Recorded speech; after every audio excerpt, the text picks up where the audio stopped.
তেমনি চিকিৎসকের সহকারী হিসেবে মেডিকেল অ্যাসিস্ট্যান্ট ভর্তি আছে। তারা যে আমাদের একটা স্ট্রাকচারেরই অংশ, ওরা আমাদের সহযোগী হিসেবে থাকবে, কিন্তু সেখান থেকে চিকিৎসক পদবি ব্যবহার করে বাংলাদেশের জনগণকে অপচিকিৎসা দেওয়ার অধিকার তাদের নেই। আমাদের এখানে দাঁড়ানো মানববন্ধন কিন্তু আমাদের দায়িত্ব না, এই দায়িত্বটা বাংলাদেশের জনগণেরও। আমরা এখানে দাঁড়িয়েছি আসলে বাংলাদেশের জনগণের কথা চিন্তা করে। এই দেশের জনগণের মৌলিক অধিকারের মধ্যে চিকিৎসা একটি। রাষ্ট্রের দায়িত্ব হচ্ছে প্রত্যেকটি জনগণের মৌলিক অধিকার চিকিৎসার নিশ্চিত করা। কার থেকে? একজন চিকিৎসক হতে। কিন্তু আমরা দেখছি কি এই গোষ্ঠী তারা উদ্দেশ্যপ্রণীত ভাবে ডাক্তার পদ্ধতি ব্যবহার করতে গিয়ে ওরা অপচিকিৎসা দিচ্ছে, যার দায়ভার আমাদের নয়, এই দায়ভার রাষ্ট্রকে নিতে হবে। সুতরাং আমি বলতে চাই এখান থেকে আমাদের ধৈর্যের সীমা আছে। আমরা এটার জন্য অপেক্ষা করতে করতে 91 বার যখন পেছানো হলো আমাদেরও পিঠ দেয়ালে টিকে গেছে। আমরা আজকে এই মানববন্ধন থেকে বলতে চাই আমাদের পিঠ যখন দেয়ালে টেকে যাবে আমাদের কিন্তু সামনে এগিয়ে যাওয়া ছাড়া কোনো রাস্তা থাকবে না। আমরা এখান থেকে আবারও জানিয়ে দিতে চাই, যদি আজকের রায় পেছায় অথবা এই রায় একটি উদ্দেশ্যমূলক রিটের রায় যদি বিপক্ষে যায়, তাহলে পুরো দেশে সর্বস্তরের চিকিৎসক সমাজ এক হয়ে কঠোর কর্মসূচি দেব আমরা। আমি এই বলে আমার বক্তব্য শেষ করছি। ধন্যবাদ।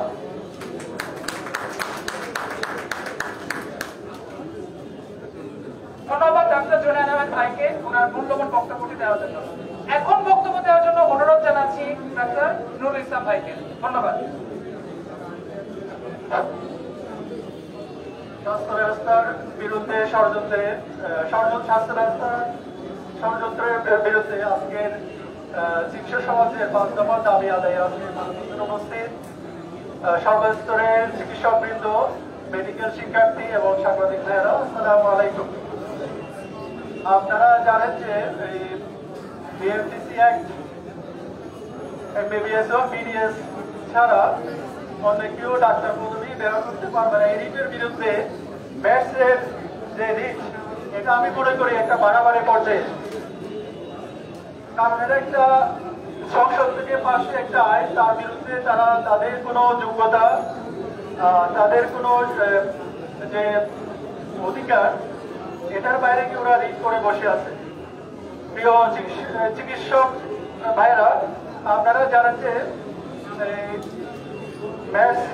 ম্যাথসটা প্রতিষ্ঠা হওয়ার পর থেকে কিন্তু তাদের যে যোগ্যতা অনুযায়ী তাদের যে স্তর ছিল মেডিকেল অ্যাসিস্ট্যান্ট, তারা এখান থেকে আস্তে আস্তে বিভিন্ন ষড়যন্ত্র, বিভিন্ন মহলে যে একটা সিন্ডিকেট, এটার মাধ্যমে তারা আজকে এই পর্যায়ে এসে তারা বিভিন্নভাবে বিভিন্ন ওয়েতে এমবিবিএস বিডিএস এর পর্যায়ে দাবি করা শুরু করে দিচ্ছে।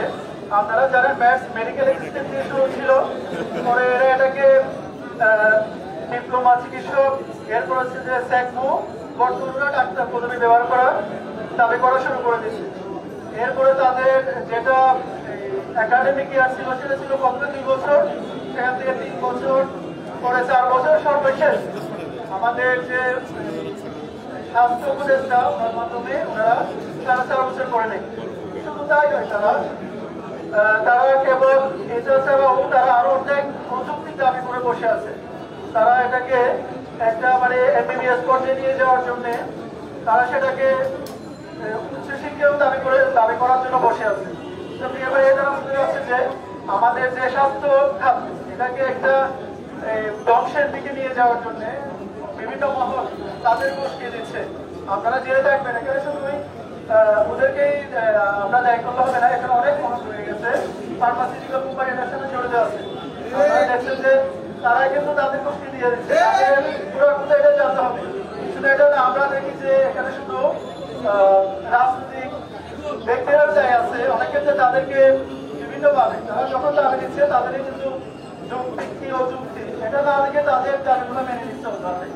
কিন্তু একটা নিয়ম হচ্ছে দেশের যেগুলো একটা অর্গান, সেটাকে যদি টিকে রাখতে হয় তাদের যোগ্যতা এটা নিয়ে আসতে হবে। আমরা জানি যে চিকিৎসক ডাক্তার পদবিটা হচ্ছে একটা আইন, এই আইনটা কখনো অস্বীকার করা যাবে না। এটার জন্য একটা যোগ্যতা, একটা লিমিট সরকার এবং আইনে ঠিক করে দেওয়া আছে। বিডিএস এবং এমবিএসএর দিয়েও এই পদবি ব্যবহার করতে পারবে না। তারপরে এটা নিয়ে যারা বেশি লাফালাফি করতেছে তার মানে বোঝা যাচ্ছে যে আমাদের স্বাস্থ্য সেবাকে একটা মানে ধ্বংস করে দেওয়ার পায়চারা করতেছে। যদি এবার আমি আজকে মানববন্ধন থেকে দাবি জানাবো আজকে যে আমাদের একটা স্মরণ হবে, এটা কিন্তু তোমার বিশ্বের একমাত্র কারণ সেটা হচ্ছে আমাদের স্বাস্থ্য সেবাকে একটা ধ্বংসের মুখে ঠেলে দেওয়া। তো এবারে সাংবাদিক ভাইয়েরা, আমরা এই ডাক্তার পদ্ধতি ব্যবহার করার মানে হচ্ছে যে তারা ইলিগালি একটা বৈধতা পেয়ে যায় আমাদের রোগীদেরকে ইচ্ছাকৃতভাবে উঠেছি ওখানকে কাউন্টার ড্রাগের বাইরে দিয়ে তারা ট্রিটমেন্ট করা যায়। আমরা সেটা অলরেডি সেটার প্রতিক্রিয়া ফলাফল দেখে আসছি। অ্যান্টিবায়োটিক রেজিস্ট্যান্ট কারণে আমরা দেখবেন যে রোগীটার রিজার্ভ ড্রাগ সেটা তারা এমনকি গ্রাম পর্যায়ে ইউজ করতেছে। তো তাদের এই জন্যে আমি মনে করি যে 2 বছরই যথেষ্ট, সেই জায়গায় তারা তাদের 4 বছর নিয়ে যাচ্ছে। আমাদেরকে এখানেই জানতে হবে, শুধু এটাই না, চিকিৎসক বিশেষ করে আমাদের অনিরাপদ অবস্থায় টেনে দেওয়া হচ্ছে, চিকিৎসকদের একটা অনিরাপদ অবস্থা নিয়ে যাওয়া হচ্ছে। আপনারা সেটা দেখবেন আমাদের এই যে যেগুলো হচ্ছে যে অনিরাপদ চিকিৎসা সেবার কারণে চিকিৎসকরা ভালোভাবে নিরাপদ জায়গা থেকে চিকিৎসা সেবা দিতে পারছে না। অযৌক্তিকভাবে চিকিৎসকদের উপর হামলা করা হচ্ছে। এটা না, চিকিৎসা খাতে চিকিৎসকদের একটা বিরাট সংকটের দিকে ঠেলে দেওয়া হচ্ছে। আমরা সেটা দেখতেছি, যারা অযোগ্য তাদেরকে এই স্বাস্থ্য খাতে নিয়ে আসার মাধ্যমে চিকিৎসকদের একটা যে সংকট সেটাকে আরো মনোনীত করার জন্য চক্রান্ত চলছে। তা আমরা বলবো যে সরকারের কাছে আমরা আহ্বান জানাবো চিকিৎসকদের যে সংকট সেটাকে দ্রুত সুরাহা করে আমাদের যে স্থানীয় কাছে সেটাতে দ্রুততার সহিত নিয়ম দিয়ে এই সংকটটাকে নিরসনের মাধ্যমে বাংলাদেশ স্বাস্থ্য খাতকে সামনের দিকে নিয়ে যাওয়ার জন্য আমরা সরকারের কাছে আহ্বান জানাবো আপনাদের মাধ্যমে। তো প্রিয় সাংবাদিক ভাইয়েরা, আজকের এই মানববন্ধনের মাধ্যমে আমরা যে 5 দফা দাবি পালন করছি, এটা শুধু আমাদের দাবি না, এটা সাধারণ সারা বাংলাদেশের দাবি। এই দাবি শুধু বাস্তবায়ন হয়, স্বাস্থ্যখাত উন্নত হবে, বাংলাদেশ উন্নত হবে, মানুষ চিকিৎসা পাবে, অপচিকিৎসা মানুষ অবশ্যই উপকৃত হবে। তো আমরা এই আহ্বান করে 5 দফা দাবি দ্রুততার সাথে যাতে মেনে নেওয়া হয় সে দাবি আহ্বান করে আমি আমার বক্তব্য করছি। আসসালামু আলাইকুম। ধন্যবাদ ডাক্তার নুরুল ইসলাম ভাইকে ওনার মূল্যবান বক্তব্য দেওয়ার জন্য। এবার বক্তব্যের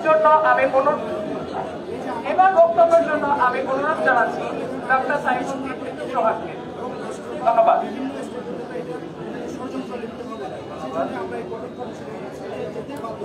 ডক্টর এবং মেডিকেল আয়োজিত মানববন্ধনে উপস্থিত থেকে আমি একটা উল্লেখ করতে চাই।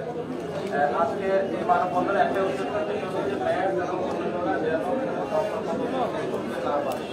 এবং তারা যেন প্র্যাকটিস করতে পারে। নিয়োগ দেওয়া হলো, বিএমপিতে নিবন্ধন দেওয়া হলো, তার যৌক্তিকতা কতটুকু ছিল? তাকে কোনো যৌক্তিকতা ছিল? কোনো যৌক্তিকতা ছিল না। তার একটা মতো যুক্তি হতে পারে, সেটা হলো যে আমাদের স্বাস্থ্য খাতটাকে ধ্বংস করা, আমাদের স্বাস্থ্য খাতটাকে প্রশ্নবিদ্ধ করা। একজন এমবিবিএস ডাক্তার পাস করতে তার কমপক্ষে 5 থেকে 6 বছর লাগে। এর সাথে সাথে পোস্ট গ্রাজুয়েশন অন্যান্য ডিগ্রি তার সাথে যুক্ত করা লাগে। অনেক ভঙ্গুর পথ, আর এই পথটা ওরা খুব সহজে পেয়ে যাচ্ছে আর ডাক্তার লাগানোর জন্য। এটা তো আমরা মানতে পারি না, এটা আমাদের ডাক্তার সমাজ কখনো মেনে নেবে না। আমাদের একটাই দাবি, তাদের সাথে তাদের নামের পাশে কোনো ধরনের কোনো পদবি থাকবে না, তাদের নামের পাশে তারা কোনো ধরনের প্র্যাকটিস করতে পারবে না। ডাক্তার পদবি শুধুমাত্র এমবিবিএস এবং বিডিএস। আমরা কাউকে এর অংশীদার করতে দিতে চাই না, দিব না, এটাই আমাদের দাবি। ধন্যবাদ সবাইকে। ধন্যবাদ। আজকে আমাদের রায় হবে, আমরা আশাবাদী যে আমাদের এই রায়টা আমাদের পক্ষে আসবে। আমরা আশাবাদী যে ওরা কখনো ডক্টর এবং অন্যান্য পদবি ইউজ করতে পারবে না, প্লাস প্র্যাকটিসও করতে পারবে না। যদি তার বিরুদ্ধে যায়, এই রায় যদি আমাদের পক্ষে না আসে, আমরা আরো কঠোর থেকে কঠোরতর কর্মসূচির দিকে যাব এবং সেটা আমাদের ইনডোর আউটডোর বন্ধ থেকে শুরু করে প্রাইভেট প্র্যাকটিস বন্ধ থেকে শুরু করে আমরা আরো চরম পদক্ষেপ নিতে বাধ্য হব। ধন্যবাদ সবাইকে।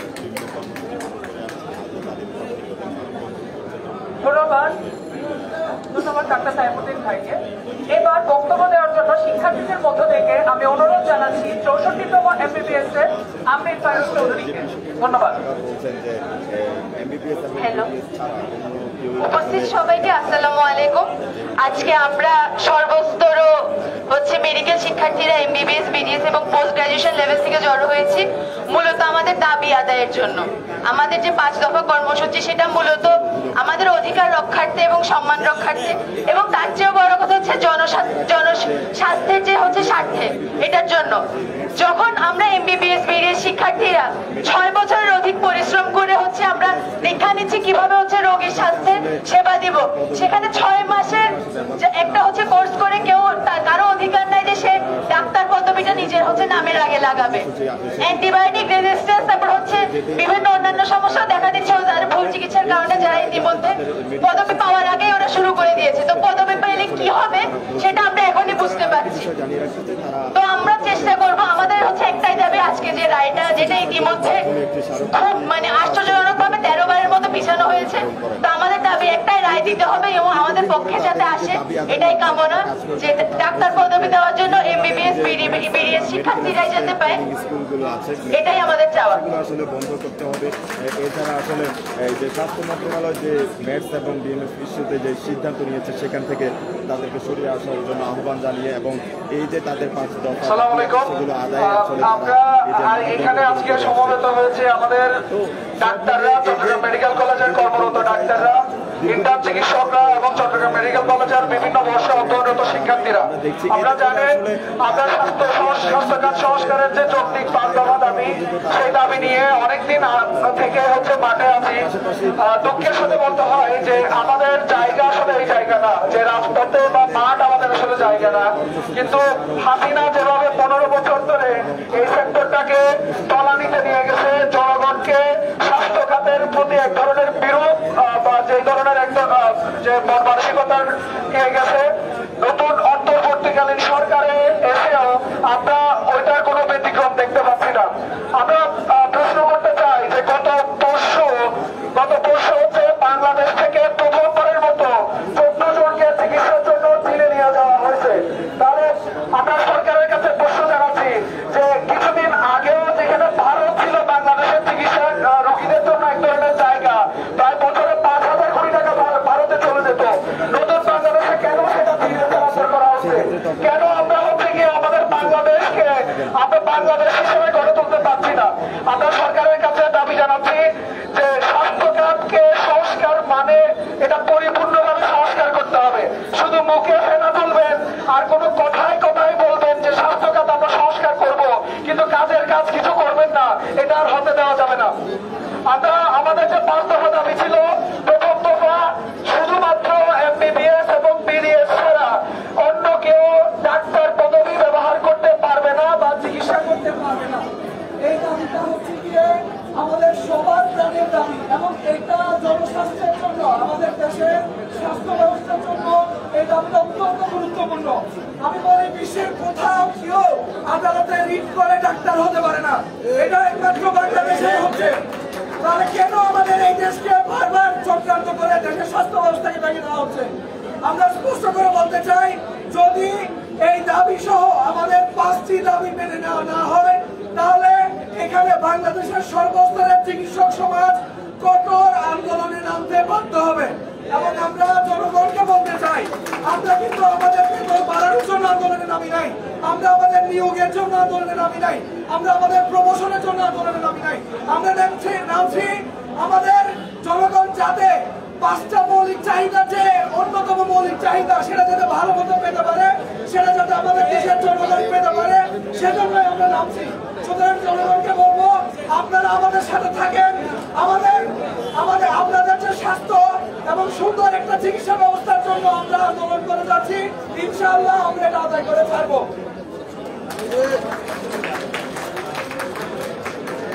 ধন্যবাদ জাকির হোসেনকে তার মূল্যবান বক্তব্য দেওয়ার জন্য। এবার বক্তব্যের জন্য আমি অনুরোধ জানাচ্ছি ডাক্তার সারাকে।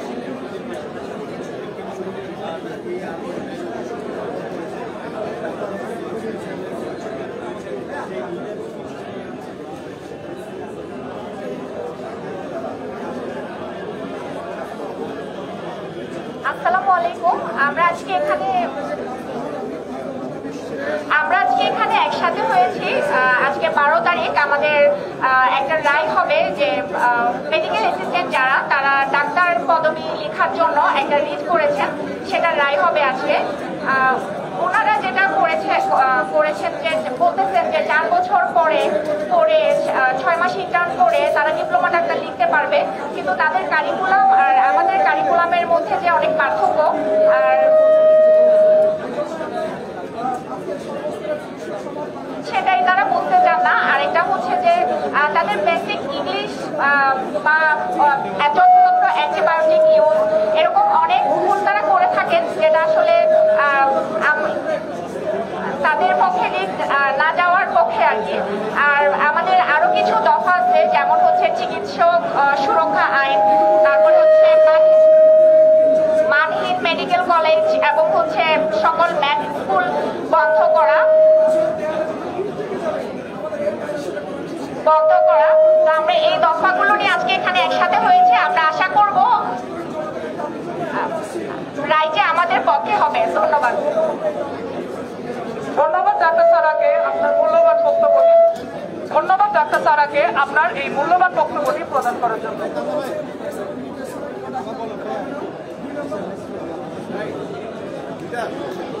এবার বক্তব্যের জন্য অনুরোধ জানাচ্ছি ডাক্তার দিদার আলম স্যারকে। ধন্যবাদ।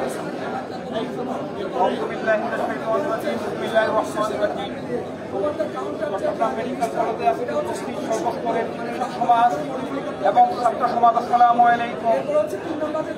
আমরা আজকে একটি বিশেষ কারণে এখানে উপস্থিত হয়েছি। একটা অত্যন্ত লজ্জাস্কর বিষয় যে বাংলাদেশে যেখানে আদালতে ডাক্তার হয়, যেখানে 5 বছর মেডিকেল কলেজে ডাক্তার হওয়ার পরিবর্তে আদালতের রায়ের মাধ্যমে ডাক্তার হওয়ার ব্যবস্থা করা হচ্ছে। বাংলাদেশে আমাদের বেসিক রাইটসের অন্যতম হচ্ছে স্বাস্থ্য নিয়ে এ ধরনের ছিনিমিনি আমরা কোনোভাবেই মেনে নেব না। প্রিয় চিকিৎসক সমাজ, আজকে যদি আদালতের রায় কোনোভাবেই আমাদের বিপক্ষে আসে, তাহলে আজকে যারা আপনারা উপস্থিত হয়েছেন সবাই আমরা ঐক্যবদ্ধ হয়ে এই দেশের চিকিৎসা ব্যবস্থাকে আপগ্রেড করার জন্য আমরা আবার মাঠে নামবো। প্রিয় চিকিৎসক সমাজ এবং আজকে যে সাংবাদিক ভাইয়েরা উপস্থিত হয়েছেন, আমরা সবাই সার্বভৌমিক মঙ্গল কামনা করে আজকে আমাদের মানববন্ধনের কার্যক্রম এখানে শেষ করছি। আল্লাহ হাফেজ। আসসালামু আলাইকুম।